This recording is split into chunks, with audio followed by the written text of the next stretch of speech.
नमस्कार मित्रांनो, मी स्वाती तोरसेकर एशा पृथ्वीमध्ये तुमचं स्वागत करते. सध्या प्रवासामध्ये आहे त्याच्यामुळे जास्त व्हिडिओ टाकायला जमत नाहीये. परंतु जितके जमतील तेवढे करायचा प्रयत्न करते आहे. माझा कम्प्युटर नाहीये त्याच्यामुळे एक जरा कदाचित पिक्चर ब्लर्ड असेल किंवा इतर काही अडचणी तुम्हाला येऊ शकतात, त्याबद्दल क्षमा मागते. गेले जे 2 व्हिडिओ मी केले त्याच्यामध्ये मी म्हटलेलं होतं की युद्ध थांबण्याच्या मार्गावरती आहे.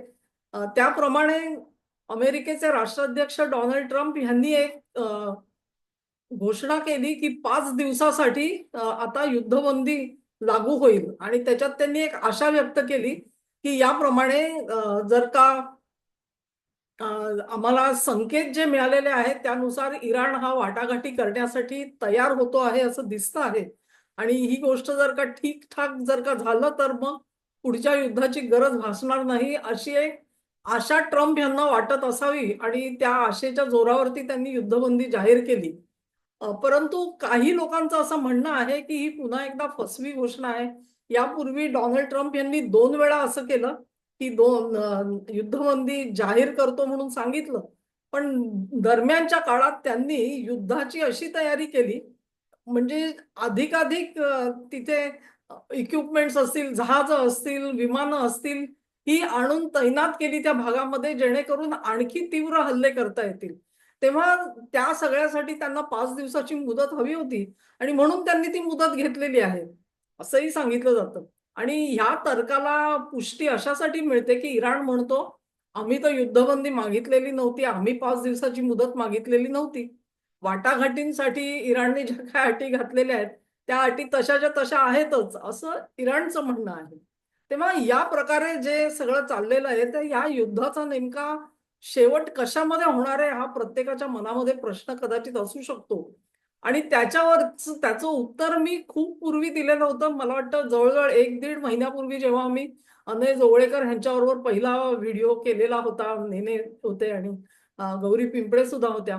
त्यात मी म्हटलेलं होतं की जोपर्यंत चीन, रशिया आणि भारत या तिघांच्या मध्यस्थीने हा प्रश्न सोडवण्याचा प्रयत्न अमेरिका करणार नाही, तोपर्यंत ह्याच्यामध्ये प्रगती होणार नाही. आणि आता डोनाल्ड ट्रम्प आणि मोदी यांचाही फोनवर संवाद झाल्याचं दिसून येत आहे.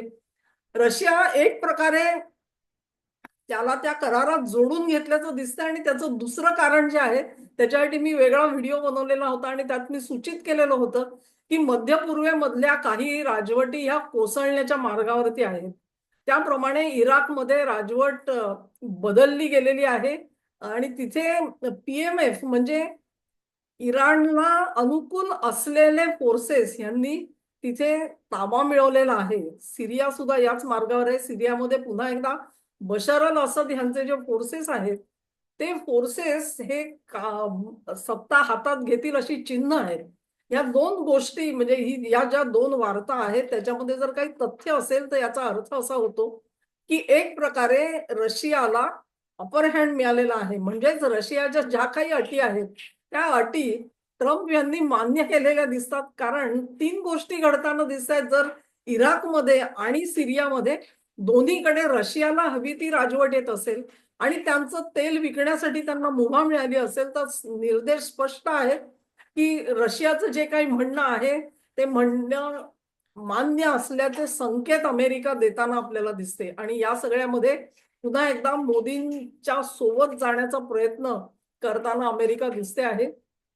या जोडीला इतरही काही बातम्या येत आहेत आणि काही ना काही बातम्या छेद देणाऱ्या सुद्धा असतात आणि काही छेद देणाऱ्या नसतात सुद्धा. आता सौदी अरेबियामध्ये सुद्धा मोहम्मद बिन सलमान यांच्या विरोधामध्ये बंड सुरू झाल्याची बातमी आलेली आहे.